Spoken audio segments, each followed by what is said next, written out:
Programme में एक बार फिर खुश आमदीद। बात हो रही थी मौजूदा सियासी सूरत हाल और ख़ास तौर पर मौजूदा असम्बलियों की मुद्दत ख़त्म होने में 9 दिन बाकी हैं और वज़ीर-ए-आज़म भी अपने अलविदाई ख़िताब भी कर रहे हैं और ख़ास तौर पर आज उन्होंने कहा कि ताने मिलते हैं कि इस्टेब्लिशमेंट का आदमी हूँ लेकिन मुझे इन सब चीज़ों से फ़र्क नहीं पड़ता, पाकिस्तान की खिदमत कर रहा हूँ और पाकिस्तान को मुश्किल सूरत हाल में इसकी बागडोर संभाली और आज अल्हम्दुलिल्लाह डिफ़ॉल्ट से भी निकल चुके हैं, पाकिस्तान ट्रैक पे आ चुका है। ज्वाइन किया हमें जनाब कैसर शेख साहब ने, सीनियर सियासतदान है, सीनियर रहनुमा है मुस्लिम लीग नून के। शेख साहब खुश आमदीद कहते हैं आपको प्रोग्राम में। शेख साहब किस तरह देख रहे हैं, एक तो 1 साल का टेन्योर आपका पूरा हो रहा है आपकी हुकूमत का और अब ज़रा 9 दिन रह गए इलेक्शन। अब प्राइम मिनिस्टर ने कहा भी है कि नई मरदमशुमारी के मुताबिक होंगे, इस पर आपकी बाकी जमातों को ऑब्जेक्शंस भी हैं, उनके तहफ़्फ़ुज़ात भी हैं। आपको लगता है कि 90 दिन या 60 दिन के अंदर अंदर इलेक्शंस अपने वक्त पर हो सकेंगे? हेलो जी जी, सुन पा रहे हैं आप शेख साहब? आपको आवाज़? शेख साहब मेरा सवाल आपसे ये था कि आपको लगता है अब ज़रा 9 दिन रह गए आपकी हुकूमत को और उसके बाद निगरान सेटअप आएगा, अगले 90 दिन में या 60 दिन में इलेक्शंस अपने मुकर्ररा वक्त पर हो जाएंगे? चूँकि मरदमशुमारी के नई मरदमशुमारी के मुताबिक होंगे इलेक्शंस, तो ये मुमकिन हो सकेगा? जी बिल्कुल आप दुरुस्त कह रहे हैं कि अभी मैं था, मियाँ शहबाज शरीफ साहब ने खाना रखा हुआ था एमिनेट का और सेंटर्स का। जी जी, वहाँ उन्होंने यही अनाउंस किया है कि 9 तारीख को हम सब मुश्तरका फैसला हमने किया है कि 9 तारीख को ना हम प्रेसिडेंट साहब को असम्बली की रेजोल्यूशन के लिए भेज देंगे असम्बली लीग। तो आज 6 दिन की बात है, वो तो उन्होंने कंफर्म कर दी है। तो हम मैं समझता हूँ कि इलेक्शन जो है वो 90 दिन में जब नए केयर टेकर गवर्नमेंट आ जाएगी उसके 90 दिन में इलेक्शन हो जाएंगे। तो शेख साहब यानी आप ब्रेकिंग न्यूज़ दे रहे हैं कि प्राइम मिनिस्टर ने अभी जो शाइया था उसके अंदर ये फैसला कर लिया है कि 9 को असेंबली तहलील हो जाएगी और 90 दिन में ज़रा फिर मार्जिन मिल जाएगा, इलेक्शन हो जाएंगे। जी ठीक है। अच्छा, इससे तो ये, लेकिन 90 दिन के अंदर क्या नई मरदमशुमारी के मुताबिक हो पाएंगे? क्योंकि कानून साजी भी तो होगी जनाब शेख साहब। जी अब देखिए कानून आईन और कानून तो यही कहता है कि 90 दिन के अंदर इलेक्शन होंगी। अगर असम्बली मुकर्ररा मुद्दत से पहले टूट जाती है, खत्म हो जाए, मुद्दत तो 12 तारीख को हो रही है, तो 90 दिन में इलेक्शन होना चाहिए और होंगे। हम तो यही है मरदमशुमारी काम जो है वो अब इलेक्शन कमीशन के जिम्मे है कि उसको अरेंज करें और किस तरह 90 दिन के अंदर वो इलेक्शन करवाएं। ये तो उनको पता ही था, पिछले 5 साल से पता था कि इन दिनों में असम्बली खत्म होगी, उसकी मुद्दत खत्म होगी और फिर मरदमशुमारी वाला अगर कोई बात थी तो उनको पहले अरेंज करनी था। तो मुझे नहीं लगता कि इसकी वजह से इलेक्शन में कोई डिले होगी। ठीक है, लेकिन इखराजात तो बढ़ जाएंगे और यही पिछले कई दिनों से हम सुन भी रहे थे, यानी पूरे मुल्क में पहले मरदमशुमारी होगी, फिर उसके ऊपर तहफ़्फ़ुज़ात होंगे, वो दूर किए जाएंगे। तो आप नहीं समझते कि ये एक माशी तौर पे भी हम ज़ाहिर इस इन हालात में नहीं है, तो पुरानी मरदमशुमारी के साथ ही आगे बढ़ा जाए, इलेक्शन में जाया जाए? ये पाकिस्तान पीपल्स पार्टी भी और MQ भी यही मुतालबा कर रही है। देखिए मैं भी यही समझता हूँ कि इलेक्शन टाइम पे होने चाहिए, नहीं तो कई और इसकी दुश्वारियाँ हो जाएंगी। और अब ये इलेक्शन कमीशन का काम है कि वो टाइम पे इलेक्शन करवाए। हमारी हुकूमत तो ख़त्म हो जाएगी, 9 तारीख को हम अपनी असम्बली के तोड़ने का ऐलान कर देंगे। अब 6 दिन की बात है, तो अब बाकी काम तो अब इलेक्शन कमीशन का है ना, इसमें हुकूमत का तो कुछ नहीं है। हमारी हुकूमत क्या कर सकती है? बिल्कुल ठीक। इलेक्शन कमीशन जो मुल्क का है उसको चाहिए कि 90 दिन के अंदर जब नई वो पूरा अरेंज करे और उसको इंतजाम करे। कोई नई बात तो नहीं है इसमें, कोई चीज़ ऐसी तो नहीं है कि उनको पता नहीं था कि कब इलेक्शन होने हैं।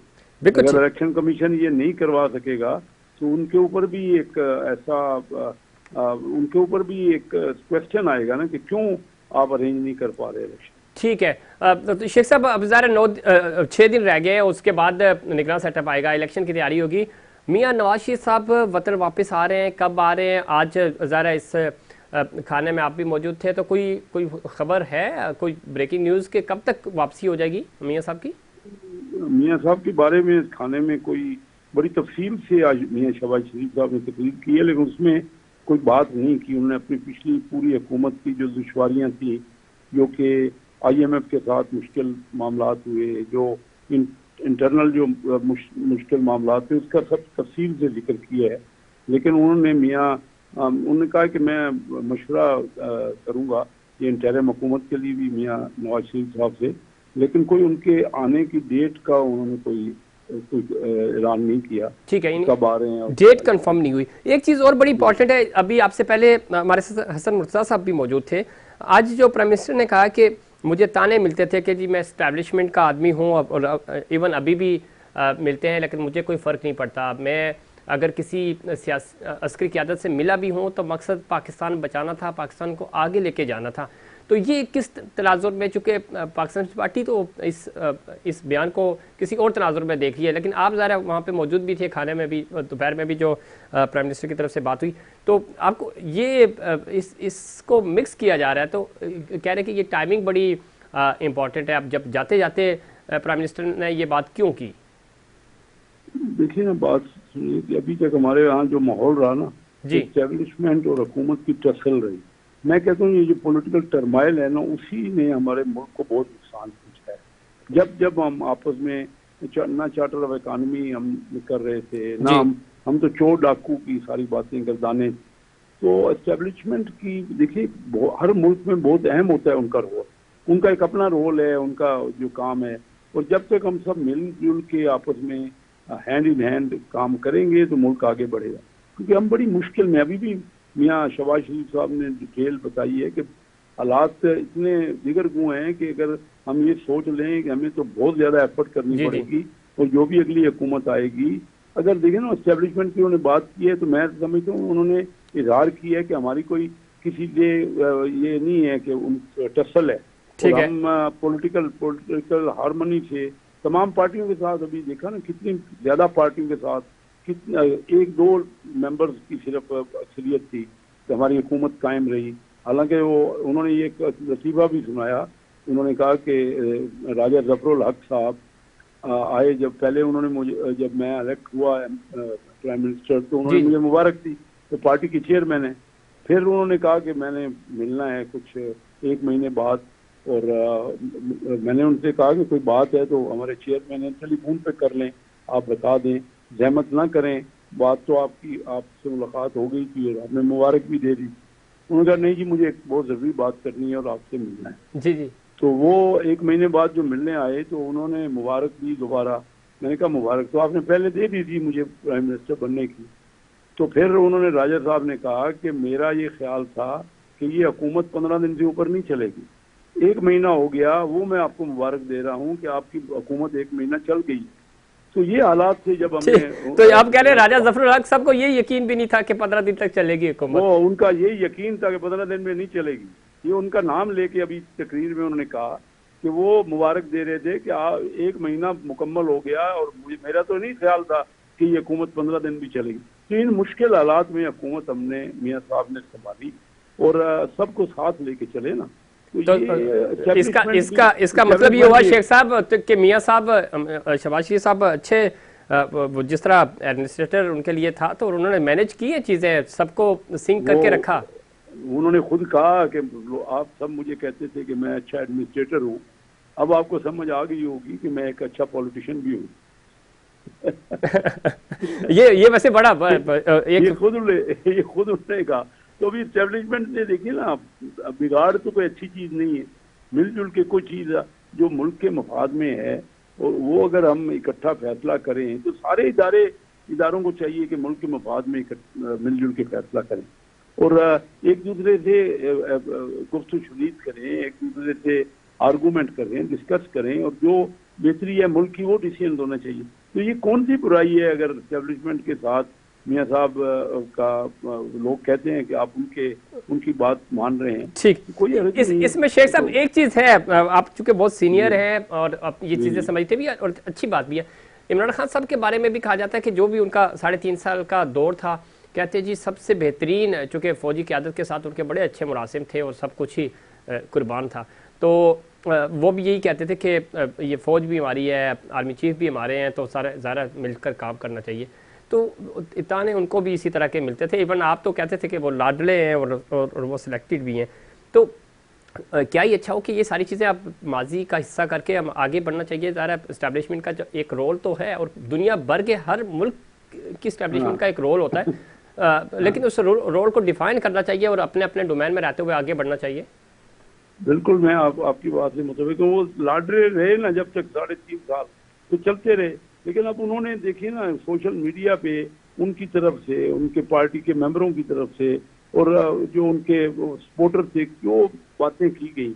अब इस तरह तो मुल्क आगे नहीं बढ़ते। अगर आप टर्माइल करते रहेंगे, हमारे मुल्क को क्या प्रॉब्लम हुआ। मैं कई प्रोग्राम में अपने टॉक शो में कह चुका हूँ कि 1969 तक, पहले 21-22 साल पाकिस्तान एक मिसाल था एशिया के दूसरे मुल्कों के लिए। जो हमारी तरक्की थी वो एक मिसाली तरक्की थी। जी। कई मुल्क हमें कोट करते थे। उसके बाद 70 में फेयर इलेक्शन हो गए। उसके बाद हम पॉलिटिकल टर्माइल, आपस में पार्टियां नहीं कर सकी, तो मुल्क 1 लाख 2 लाख हो गया। अब उसके बाद आप देखिए कि सेकंड टाइम जब 77 में भी इलेक्शन हो गए और फिर टसल हो गई आपस में, पॉलिटिकल टसल, और ये हमारा मुल्क को मार्शल लॉ उसमें आ गया उस बाद में।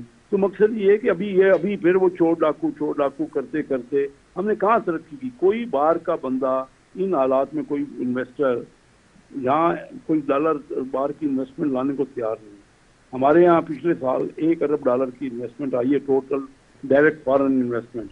हालांकि इंडिया में हमारे पड़ोसी मुल्क है, उसमें 80 या 100 अरब, 80 से लेकर 100 अरब तक की इन्वेस्टमेंट आ रही है, और लोग लाइन लगा के उनके यहाँ इन्वेस्ट करना चाह रहे हैं। क्या वजह है? वो इतना बड़ा मुल्क है, वहाँ भी जमहूरियत है, हम तो सिर्फ टर्सल बना के बैठे हैं। कभी टर्सल होने नहीं चाहिए शेख साहब, कभी आपस में आप पॉलिटिकल पार्टियां। तो एक माहौल, एक मिनिमम एजेंडा तो होना चाहिए ना। बिल्कुल, मिनिमम एजेंडे पे हमें एग्री करना चाहिए, बिल्कुल करना चाहिए। तो शेख साहब, ये जाते जाते चार्टर ऑफ इकोनॉमी और अभी जो कि कौंसल भी बनी है, तो अब ये जो पॉलिसीज बनी हैं, आपको लगता है कि एक तो निगरान सेटअप भी इसको कंटिन्यू करेगा, फिर उसके बाद जो हुकूमत आएगी, जिस तरफ आप इशारा भी कर रहे थे कि किसी की भी हुकूमत आए, यूनिफॉर्म पॉलिसीज़ होनी चाहिए। हमें पता हो कि हुकूमत आए या जाए, आपकी माशी पॉलिसियों के ऊपर, आपकी फॉरेन पॉलिसी के ऊपर फ़र्क नहीं पड़ना चाहिए। वो कैरी फॉरवर्ड होनी चाहिए और वहीं से टेक ओवर होनी चाहिए। जहां आज आप छोड़ के जा रहे हैं, कल निगरान सेटअप छोड़ के जाएगा, तो नई हुकूमत आएगी तो वो वहीं से ही कंटिन्यू करे, नए सिरे से पॉलिसीज़ नहीं बननी चाहिए। बिल्कुल, पॉलिसी में कंसिस्टेंसी रहेगी। तमाम दुनिया में अब यही हालात हैं। लेकिन IMF किस, मियां साहब ने इसी तकरीब में बड़ी तफसील से बताया कि किस तरह हमने IMF को मनाया, और बिल्कुल हमने, खुद उन्होंने कहा कि हमने उनकी खुशामद तक की, और उनकी जो उनके मैनेजिंग डायरेक्टर हैं IMF की, खुद जाके प्राइम मिनिस्टर के लेवल पे। तो हमने अपने ग्रेड को, इतना बड़ा मुल्क है, 5वां बड़ा आबादी का मुल्क है, हमने अपना क्या बना रही है ना लोग साख। जब तक हमारी इकोनॉमिक पोजीशन बेहतर नहीं होगी, हम मुल्क में एक ऐसी कंसिस्टेंसी की पॉलिसी और कुछ ना कुछ तो तावन होना चाहिए ना एक दूसरे के साथ। इख्तलाफ जरूर है, पॉलिसी पे इख्तलाफ करें, इकोनॉमिक पॉलिसी पे या पॉलिटिकल फॉरेन पॉलिसी पे, लेकिन इतनी टसल बना लेना एक दूसरे के, मैं हाथ ही नहीं मिलाना और चोर डाकू कहते रहना, ये मैंने किसी और मुल्क की सियासत में कम देखा है, जो हमने शुरू कर दिया। बिल्कुल ठीक कह रहे हैं, इस तरह नहीं होना चाहिए, और ज़ाहिर मुल्क की मफाद पहले रखना चाहिए। चोर डाकू और ये सारी गर्दान, इसका नुकसान ही हुआ है, फ़ायदा तो मुल्क को नहीं पहुँच सका। शेख साहब, जाते जाते निगरान वज़ीर आज़म के लिए नाम कुछ हिंट्स देंगे? अब बहुत सारी आज आपने बातें बता दी, राजा साहब का लतीफ़ा भी आपने सुना दिया, तो नाम भी बता दें सर। नहीं, मेरे पास नाम होता तो जरूर बता देता। आप कुछ नाम बताए, उनमें से ही सुनने में आ रहा सर आपकी बिरादरी से ही है, कोई शेख बिरादरी के ही आ रहे हैं। आ जाए, शेख बिरादरी के तो बहुत अच्छे कोई कारोबारी होंगे, अगर कोई हमारे शेख बिरादरी के आएंगे और बिजनेस को भी समझते होंगे सर, ठीक है। लेकिन एक पिंडी वाले शेख भी हैं। नहीं, आपने, हाँ, तो पिंडी वाले शेख हैं। नहीं, मैंने कहा वो अब शेख तो जाहिर है, वो मैं आपकी बात ठीक है, मैं शेख रशीद साहब भी है ना, तो वैसा बंदा ना आ जाए ना, जो शेख डिस्कस हो रहे हैं नाम, वो तो बहुत अच्छे हैं, जाहिर है। हाँ, चलो, तो हो, अगर वो अच्छे शेख डिस्कस हो रहे हैं तो अल्लाह करे कोई भी आए, जो भी केयर टेकर आए प्राइम मिनिस्टर, वो मुल्क की बेहतरी के लिए और मुल्क की फलाह, लोगों की फलाह बहबूद के लिए काम। हम बहुत पीछे रह गए। हम अब रिग्रेट कर रहे हैं। हमारी जो यंग जनरेशन है ना, वो भी पाकिस्तान से बहुत से लोग चले गए और दूसरे भी जाना चाह रहे हैं। हमारे शेख बिरादरी के अपने, मैं बिजनेस कम्युनिटी के लोगों की बात करता हूँ, तो मकसद ये कि मुल्क इतना अपॉर्चुनिटी है इस मुल्क में हर एक के लिए। जी जी। और हम आपस में लड़ाई पोटेंशियल बहुत है शेख साहब, आप ठीक कह रहे हैं, हमारी यूथ में भी और इस मुल्क में भी, लेकिन ज़ाहिर है इसके ऊपर काम नहीं हो रहा, तो फिर जो हमारा ब्रेन है वो ज़रा ड्रेन होता है, वो बाहर जाता है। देखिए, मैं तो पॉलिटिक्स में आपने देखा पहले 20 साल कि मेरी फैमिली है, पाकिस्तान की वाहिद फैमिली है जो Karachi chamber of commerce industry का, मैं आज से 36 साल पहले बिजनेस कम्युनिटी के सबसे ज्यादा वोट लेके प्रेसिडेंट बना। जी जी। फिर मेरा मरहूम बेटा इरफान कैसर शेख 2 साल पहले उनका इंतकाल हुआ जी। वो लाहौर आया तो लाहौर की बिजनेस कम्युनिटी ने उनको वोट दे के भरपूर Lahore chamber of commerce industry का प्रेसिडेंट बनाया। और मेरी फैमिली के फर्स्ट कदम मेरे फैसलाबाद चैम्बर ऑफ कॉमर्स के मियां जाहिद असलम प्रेसिडेंट रहे। जी जी बिल्कुल। तो हमने, देखिए ना बात ये, तो मैं तो यही सोच के आया था कि हमने जो हासिल किया है, जो बाहर के ममालिक से जाके सीखा है कि वो किस तरह आगे बढ़े और कंट्रीब्यूट कर सके, पाकिस्तान को अपनी सर्विसेज दे सके। जी, जनरल पॉलिटिक्स में आऊँ, लोगों के पास जाऊँ और असेंबली में जाऊँ और वहाँ पे अपने इस तजर्बे को फायदा उठा सकूँ। लेकिन मुझे तो अफसोस है, यहाँ तो जितने भी हमारे फाइनेंस मिनिस्टर होते हैं ना, जब तक आप कौमी असेंबली का बंदे को फाइनेंस मिनिस्टर नहीं बनाएंगे जो डायरेक्टली इलेक्टेड हो लोगों का, क्योंकि इस वक्त कोई प्रॉब्लम होता है ना, हम अपने हल्के में जाते हैं, वो तो हमें कहते हैं ये आपकी वजह से महंगाई हो गई, हालांकि हमारा तो रोल नहीं है उसमें। बिल्कुल ठीक कह रहे हैं आप, लेकिन बदकिस्मती हमारी, हमें इसी तरह के मिलते हैं। तो अल्लाह करे कि बेहतर हो, मोइन कुरैशी साहब की तरह ना हो कि पता चला कि इस्लामाबाद एयरपोर्ट पे लैंड करें और उसके बाद उनको शनाख्ती कार्ड भी मिले। तो ये भी तो हिस्ट्री है ना हमारी शेख साहब। ये भी तो, ये बस तो यही हमें चाहिए ना, सब कुछ सीख लेना पिछले जो गलतियां हुई हैं माजी में, ठीक है, उसका रिजल्ट तो नहीं निकल सका ना। ठीक है, उससे सीखना चाहिए और सीख के आगे बढ़ना चाहिए। प्रोग्राम का वक्त खत्म हुआ शेख साहब, अच्छी गुफ्तगू रही है, अगले किसी प्रोग्राम में जरूर हम आपको दोबारा मौका देंगे। बहुत शुक्रिया नाज़रीन, ये था हमारा आज का प्रोग्राम। उम्मीद करता हूँ दिगर प्रोग्राम की तरह आज का प्रोग्राम भी आपको पसंद आएगा। मुझे और इनसाइड पाकिस्तान की पूरी टीम को दीजिए इजाजत। अल्लाह निगहबान।